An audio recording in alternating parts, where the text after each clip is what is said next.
ఆయుర్వేద మందులు వేడి చేస్తాయి అనే అపోహ చాలా మందిలో ఉన్నది.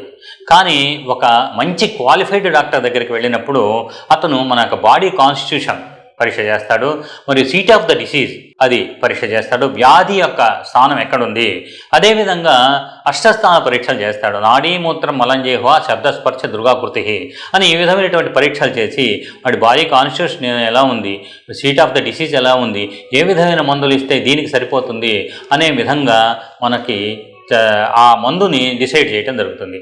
దీనివల్ల ఎటువంటి సైడ్ ఎఫెక్ట్స్ ఉండవు, ఎటువంటి వేడి చేయటం కానీ ఉండదు. వేడి చేయటం అంటే యాక్చువల్గా ఏమవుతుందంటే బేసల్ మెటబాలిక్ రేట్ ఇంక్రీజ్ కావటం, మనం ఇచ్చేటువంటి వ్యాధులు వాడి ప్రకృతిని అనుసరించి ఇవ్వాల్సి ఉంటుంది.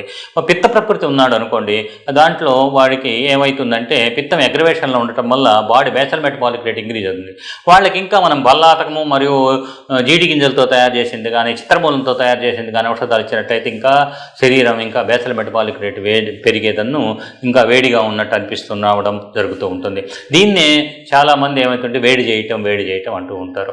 మనం ఒక క్వాలిఫైడ్ డాక్టర్ దగ్గర తీసుకుంటే మాత్రమే మనం ఆయన ఈ విధమైనటువంటి పరీక్షలు చేసి మన బాడీ కాన్స్టిట్యూషన్కి అనుగుణంగా ఉండేటువంటి మందులను ఔషధాలను సజెస్ట్ చేస్తాడు.